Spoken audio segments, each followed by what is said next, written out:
Itu kenapa Pak? Motivasi Bapak seperti itu Pak? Saya rasa kita sebagai anggota kepolisian dan juga sebagai masyarakat, apa sih yang harus kita lakukan? Itu aja sih untuk selama kasus wabah pandemi COVID-19 ini. Kalau bukan kita dari diri sendiri, siapa lagi sih yang akan memulainya? Itu aja yang jadi tekad saya selama pandemi COVID-19 ini.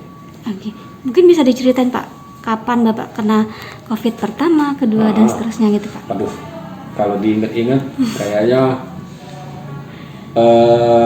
trauma Mbak itu. Sebenarnya saya trauma. Jadi pertama kali saya kena COVID itu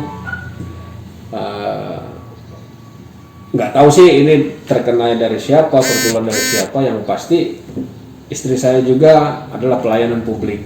Dia kerja di salah satu bank di kota Palembang. Dia sakit. Nah setelah dia sakit, saya sakit. Oh, udah demam segala macam. Tapi alhamdulillah anak saya duanya negatif. Saya singkirin anak, kami berdua cek ke Bayangkara. Ternyata hasil PCR-nya positif semua. Jadi awal bulan 10 kalau nggak salah, 10 bulan 11. Jadi yang saya gunakan itu fasilitas dari Kementerian Kesehatan. Saya langsung ke Rumah Sakit Siti Khadijah, dirawat di situ. Selama perawatan alhamdulillah bagus segala macam. Tetapi di hari ke-11 saya memburuk. Saya sudah dipakai oksigen, sudah di infus, dan itu masa kritis yang saya alamin, ya bertaruh nyawa. Karena sesaknya minta ampun, terus jantungnya itu sampai, waduh, nggak ngerti lagi, udah berdebar. Sampai kalau dokter sudah bilangnya gini aja, Bapak zikir, Bapak banyak berdoa. Nah udah, kalau udah kemana-mana untuk pikiran, nggak bisa lagi kebayangkan. Tapi alhamdulillah berangsur-angsur selama 3 atau 4 hari semakin membaik. Saya di sana, istri pulang hari ke-11, saya masih di situ selama 25 hari kurang lebih. Lumayan juga lama Pak ya? Istri alhamdulillah untuk gejala dia tidak ada, cuma hanya sekali itulah. Anak aman juga ya? Anak aman, tapi namanya anak kecil ya, kadang-kadang dianya bersin, tapi kita nggak tahu ya kan. Sehat-sehat aja namanya anak-anak ya, tapi nggak tahu lah gitu. Makanya jangan terlalu paranoid lah. Nah kan Bapak punya alergi obat tuh. Adakah selama masa treatment Bapak mengkonsumsi yang lain, misalkan herbal kah atau apa gitu? Ada. Karena gitu baca-baca di internet, jahe diparut, dikasih madu, jahe, terus dikasih apa tuh namanya tuh, biji sahang itu apa, kayak ketumbar ya. Dikasih dikit, diparut, direbus, tiap pagi diminum. Jangan lupa jemur. Sarannya sih jangan terlalu banyak kita minum obat kimia, karena ya kita tidak tahu namanya, ada yang penyakit asam lambung atau segala macam. Nah itu bisa memperparah juga kalau tidak cocok kan. Makanya kebanyakan herbal lah kalau bisa. Oke. Nah lalu kalau untuk keseharian Bapak gitu, biasanya biar tetap sehat itu gimana? Kita saran dari dokter untuk jemur segala macam, olahraga itu kita jalanin semua Mbak. Hidup sehat itu kita jalanin.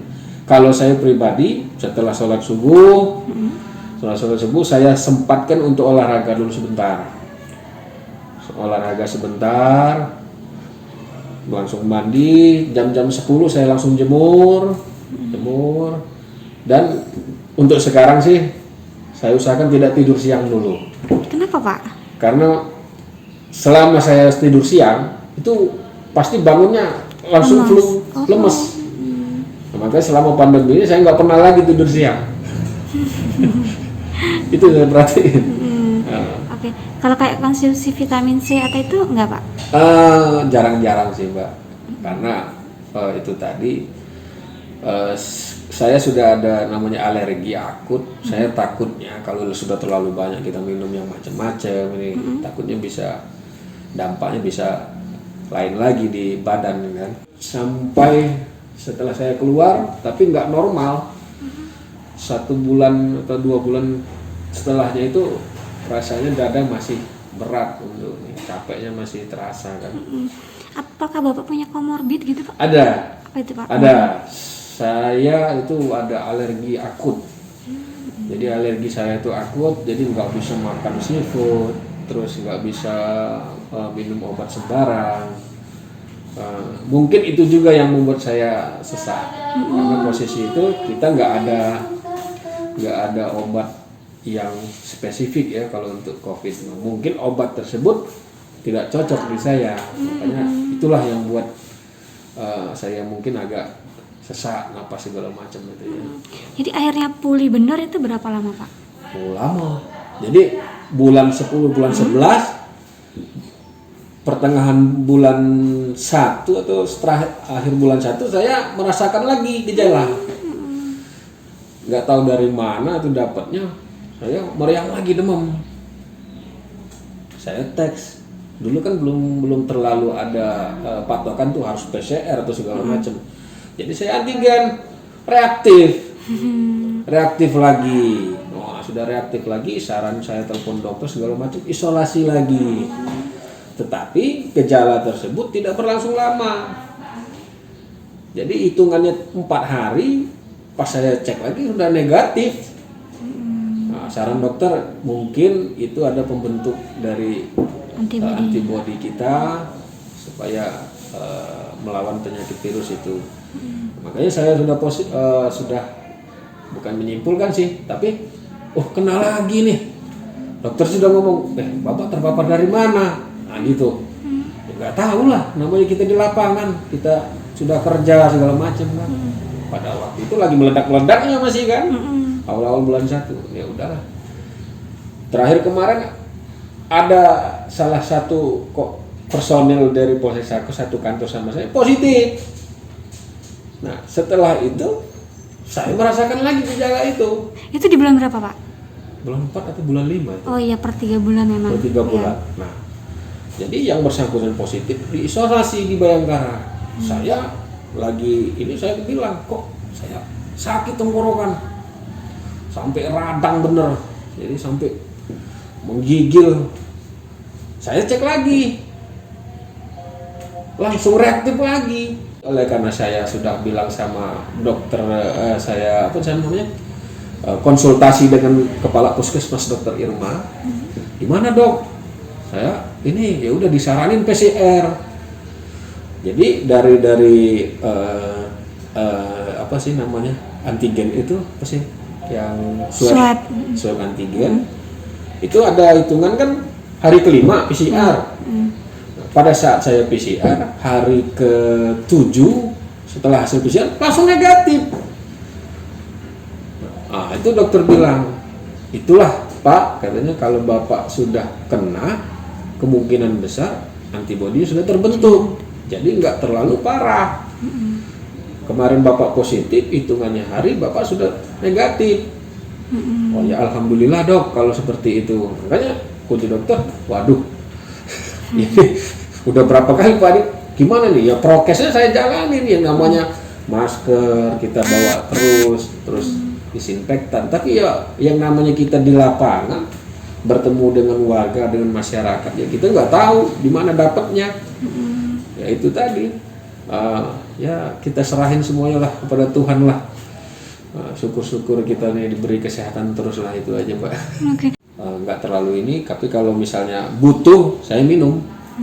Butuh kayak lemas atau badan sudah nggak enak baru saya minum, nggak terlalu jadi patokan sih, sehari sekali enggak. Itu Pak madu rutin kah?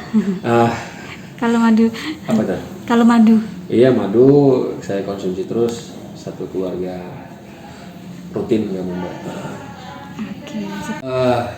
Selama lebih dari 2 tahun ini sudah kita merasakan namanya pandemi wabah COVID-19 ini, yang kita pesankan dengan masyarakat itu, marilah kita patuhi prokes dan kita bantu yang namanya pemerintah untuk mengurangi, meminimalisir yang namanya penyebaran COVID-19 ini.